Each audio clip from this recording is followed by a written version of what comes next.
साथियों, ऐसे सभी लोग जो कर्जे की दलदल में फंसे हैं, उनकी जानकारी को अब सुप्रीम कोर्ट भेजा जा रहा है। ऐसे लोगों की अपील सुप्रीम कोर्ट में लगाई जा रही है, पीआईएल लगाई जा रही है, जनहित याचिका लगाई जा रही है। आपकी लड़ाई मैं लड़ रहा हूं। मैंने आपसे कहा था मैं आपकी लड़ाई को हर जगह लेकर के जाऊंगा, सड़क से लेकर संसद तक इस लड़ाई को लड़ना है। सभी सांसदों को पत्र भेजे गए, प्रधानमंत्री कार्यालय को आपकी जानकारी भेजी गई। अब अगले स्तर पर सुप्रीम कोर्ट आपकी जानकारी भेजी जा रही है। आपको क्या करना है? आपको भी दिल्ली आने की जरूरत नहीं है, लेकिन आप अपनी जानकारी भेज दीजिए। कम से कम आप अपना पत्र भेजिए, और एक पत्र नहीं, अपने पत्र की 4 कॉपी लिखिएगा। पूरी पहले विस्तार से लिखिए, आपके साथ क्या हुआ, क्या घटनाएं घटी, आपने कर्जा कहां से लिया था, बैंक से लिया था कि प्राइवेट फाइनेंसर से लिया, एनबीएफसी से लिया, एप्लीकेशन से लिया, क्रेडिट कार्ड का लोन था, बिजनेस लोन था, हाउसिंग लोन था, गोल्ड लोन लिया था, कृषि के लिए लोन लिया था। आपकी पूरी स्थिति के बारे में बताइए, कौन सा लोन लिया, कब लिया, कितना अमाउंट मिला आपको, आपको कब तक भरना था, आप क्यों लोन नहीं भर पाए, आप व्यापार करते थे कि नौकरी करते थे,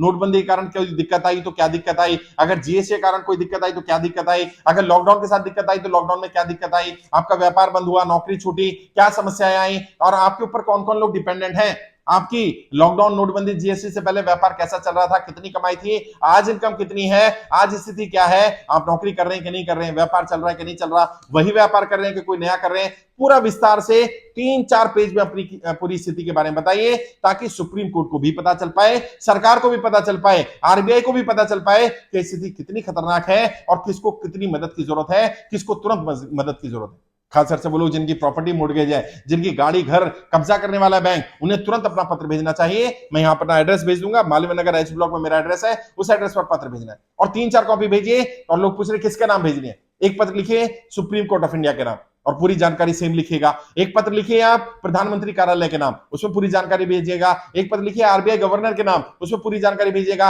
और एक पत्र मेरे नाम से शाहनवाज चौधरी भारतीय, और वहां भी अपनी पूरी जानकारी भेजिएगा। और चारों पत्र को एक ही एनवेलप में डाल करके मेरे एड्रेस पर भेज दीजिए, वो पत्र आ जाएंगे। एक पत्र मैं सुप्रीम कोर्ट भेज दूंगा, एक प्रधानमंत्री कार्यालय को भेजूंगा, एक आरबीआई को भेजूंगा, अपने पास रिकॉर्ड में रखूंगा, ताकि सरकार ये ना कहे हमारे पास जानकारी नहीं है, हमारे पास पत्र नहीं आया। सरकार तक भी जानकारी पहुंचे और हमारे पास भी रिकॉर्ड रहे। स्पीड पोस्ट से भेजेंगे तो आपके पास रिकॉर्ड रहेगा। अगर आप दिल्ली एनसीआर में रहते हैं तो ऑफिस आकर के एक कॉपी ले आएगा, उस पर रिसीविंग भी करा के लेके जाएगा, ताकि आपके पास भी रिकॉर्ड रहे आपने अपना पत्र भेज दिया है।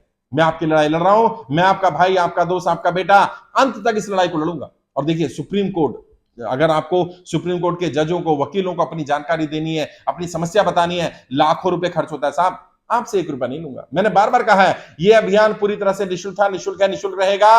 1 रुपया भी किसी से चार्ज नहीं किया जाएगा।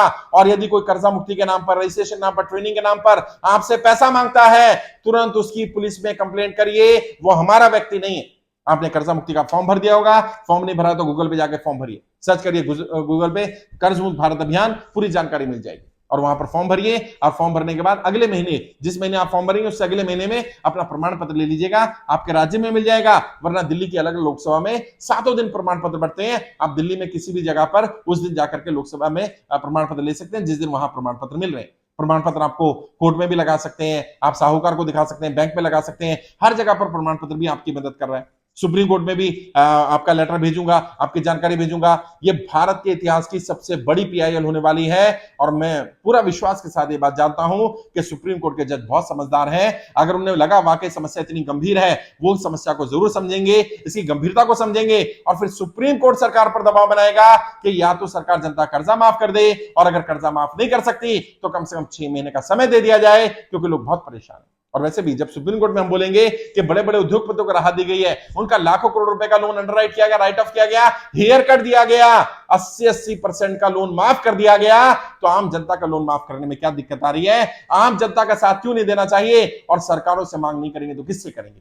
या तो सरकार सीधा संज्ञान ले ले, वरना सुप्रीम कोर्ट के आदेश पर सरकार को संज्ञान लेना पड़ेगा। मेरा पूरा विश्वास है सरकार जनता की कर्जा माफी का निर्णय लेगी, चाहे खुद ले ले या सुप्रीम कोर्ट के दबाव में आकर के ले, कर्जा माफ करना पड़ेगा, और कोई विकल्प नहीं है। जनता की मांग जायज है, हमारी जायज मांग का सुप्रीम कोर्ट भी समर्थन करेगा। आपकी लड़ाई को सुप्रीम कोर्ट में लेकर के जा रहे हैं, जरूरत पड़ेगी तो सड़क पर उतरेंगे, जरूरत पड़ेगी तो संसद में जाएंगे। आपकी लड़ाई को लड़ने के लिए, आपकी मदद करने के लिए जहां जाना हुआ जाएंगे, जो करना पड़ेगा करेंगे। एक एक व्यक्ति का 1-1 रुपया कर्जा उतरवाया जाएगा। बिल्कुल घबराना नहीं, कोई गलत कदम नहीं उठाना। मैं आपकी लड़ाई लड़ रहा हूं, मैं आपको निकालूंगा कर्जे की दलदल से पूरी तरह बाहर।